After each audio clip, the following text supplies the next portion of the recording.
Welcome to God's Word on Air with Nelia Guterai. We are so glad you could join us. Every message is designed to build your faith, line upon line, and precept upon precept.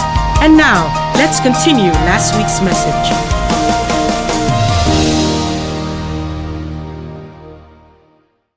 Hello everyone, you're welcome to God's Word on Air with Nelly Eguterai. I especially welcome all of you from all over the world, wherever you are listening to me. And I want to say thank you for giving me this opportunity. And like I said, for some weeks now, maybe for another 1 or 2 weeks, I'm going to see where my heart as a consummate parenting coach, because I'll be talking about child sexual abuse and associated trauma, because I believe that this is actually needful. This awareness, we can't stop creating this awareness for our children, for parents, caregivers, and all those adults around children. And so we need to arm ourselves as parents, excuse me, and also arm our children to be aware of this, because it's actually happening. And so we need to arm them to be able to protect themselves, and also for caregivers to be able to protect these vulnerable ones in their custody. And I've been talking about, like I said, child sexual abuse and associated trauma. And I told us from my previous recordings that child sexual abuse is also synonymous with the word child molestation. It is a form of child abuse in which an adult or older adolescent uses a child for sexual stimulation. It's an abuse because at that age, the child cannot give consent due to the fact that he or she has not reached the statutory age to give consent. So it's already an abuse at that point. And I gave us facts. I gave us types of child sexual abuse from my previous teachings, and also gave us facts. And I'll be picking it up from there. So I'll continue with my facts. These are things that you can check out from the social space. So like global prevalence, we have 19.7% for girls and 7.9% for males. Cases of abuse underreported. If you look at these statistics, it shows that girls are more involved or are victims of this abuse. But the truth of the matter is that boys, I keep saying it, for those of you that have boys as children, don't think it's not happening, or the chances of it happening is very slim. It's not true. Both sexes are abused, but what um, has been discovered is that for the boys, they are underreported. Maybe because it's a male thing, that shame, you see it as a form of weakness for them to be abused. So they are not as quick to report it as girls. So according to statistics from American CDC, 1 in every 6 boys and 1 in every 4 are victims, or 1 in every 4 girls and 1 in every 6 boys are victims of sexual abuse before age 18. So you see from these statistics, boys are actually higher, but they are underreported.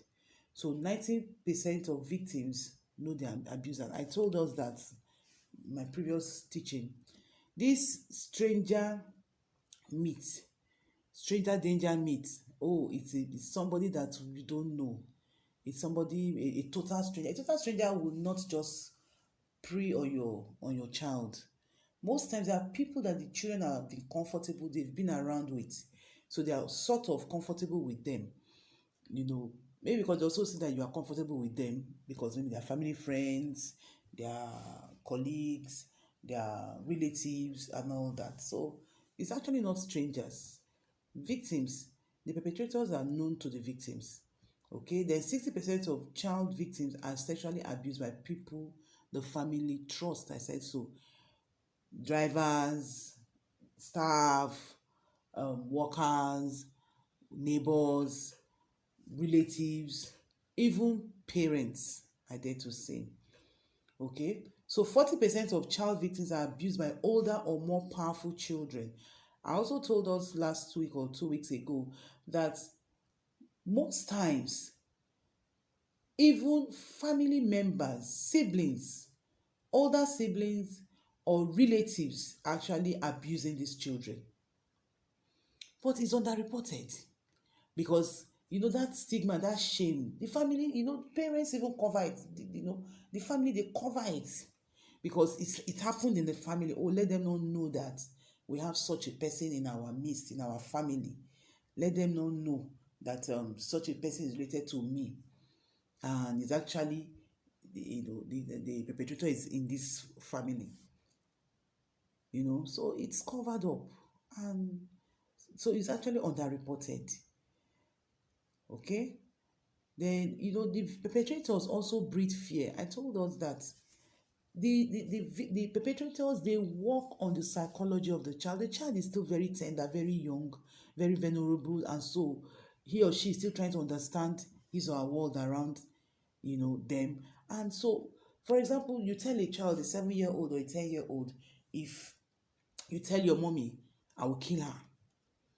If you tell anybody, I will kill your family, I'll kill your father, I'll kill your mother, I'll kill your siblings, what do you think? The child will be afraid. The child loves these people. These are the people she knows.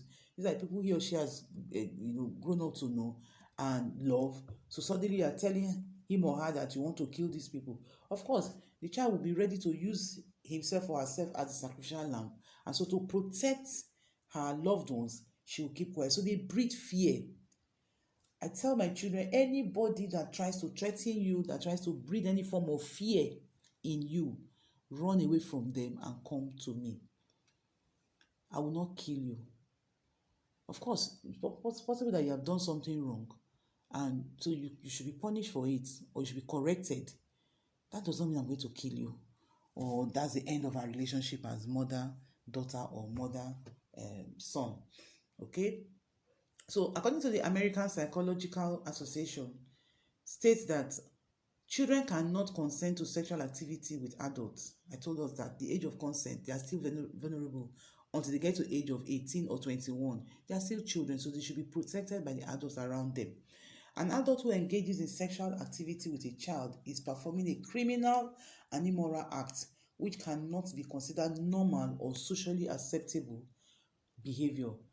Okay? So that's statutory rape. Teach your children these things. As long as they are children, they can't give consent. So the person telling them you have to agree for this to happen is not true. I'm not at that age where I have the right to agree. I'm still a child. I'm still underage. I'm still protected by the law. Even an adult is still protected by the law. Talk less of a child. So these things we need to teach our children. Okay, so the moment is outside of that age of consent, it is rape. Plain point blank. So let the child know. So according to WHO, World Health Organization, gynecological and reproductive disorder, infertility, pregnancy, these are effects of rape. I want to talk about effects of rape. Okay, that's full-blown abuse now. We can have let me say semi-abuse, such as fondling the child, using the child for oral sex and all that. But when there's penetration, now excuse me, now there's full-blown abuse, full-blown rape. So now it's a crime. And there are also effects. And I said I was going to talk about trauma associated with this, evil. So one of them is the gynecological and reproductive disorder, infertility, and pregnancy. We see children age of 8, 9, 10, 11, 12, underage teens getting pregnant. They're not psychologically ready for this. So it's an abuse, and also it could cause every other health challenges. Apart from that, also mental health challenges. You could also have pelvic inflammatory diseases, pregnancy complications, and miscarriages. You could have sexually transmitted infection such as HIV/AIDS, STD, and venereal diseases. You could also have mortality from injuries when you now have physical attack. For example, a child is being forced, maybe in the process of trying to force maybe the child wants to scream, and there's a brutal physical attack on that child. Of course, that could lead to injury and even death. We hear it happen around us. Okay, an adult that is already in that kind of state with multiple sexual partners could also be affected with one form of disease or the other, and they transmit this to the child. What do you think? A child that has gone through this, what are the trauma associated with this? One, I'm going to take it very fast. One, increase in nightmares and other sleeping difficulties. I'm going to, for next week, because of time, I'm going to break this down so that we look out for these signs in these children. So when your child suddenly begins to have nightmares and having difficulty in sleeping, afraid of being alone, afraid of sleeping, afraid of people and all that, you should know that there's something wrong. When a child begins to withdrawn behavior, they socially withdraw, they want to always be on their own, actively seek isolation in a way, as a way of what? Hiding from guilt and shame. Your child that used to be a butterfly, very happy, go lucky kind of child, it could be for the female or male, and suddenly they are mute, they don't talk, you see fear, they are always very at alert, and have this flight, they are on this flight mode, wanting to always run away and wanting to just be alone and don't want to mix up. You should know something is wrong.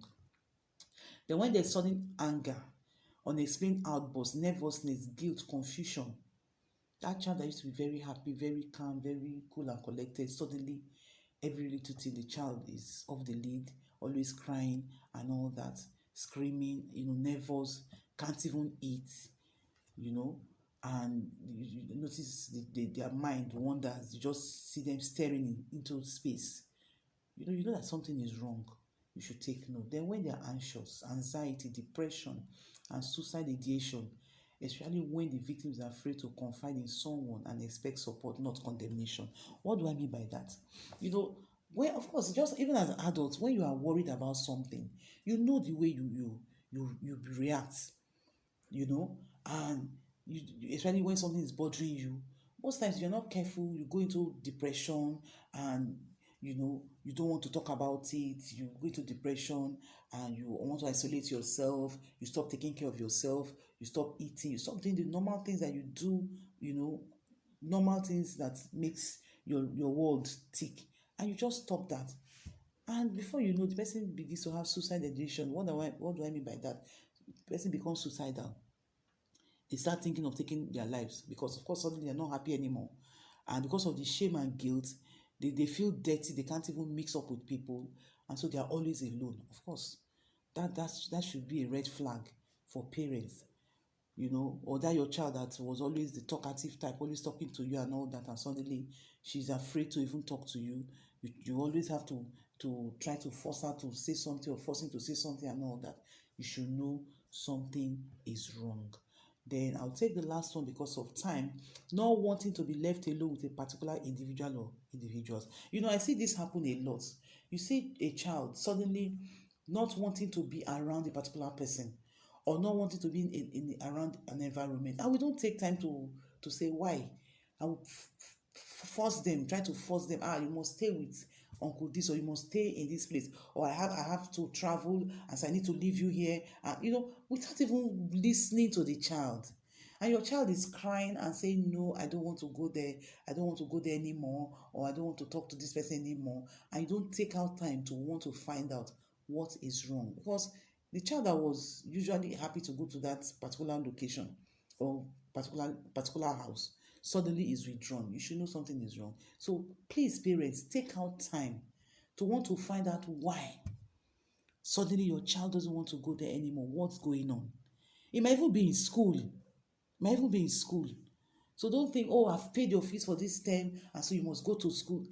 You're just sending your child to death row, God forbid, or his death row. So take out time to find out what is. These are signs of trauma that the child is exhibiting. So when we take our time to find out what is going on, then we can get to the bottom of it and help the child before much damage or harm is done. Okay, so for today, I'm going to stop because I'm looking at my time. I will take it up from there and we will conclude this hopefully next week. So see you next week and please be on the alert. God bless you. Bye. Thank you for listening to today's message. For more information, prayer requests, or to share your testimonies, send us an email at godswordonair@gmail.com and follow us on Facebook, Instagram, subscribe to our YouTube channel, or listen to us on MixLR, all at God's Word on Air with Nelly Eguterai. Till we meet again, same time next week, keep building your faith on God's Word.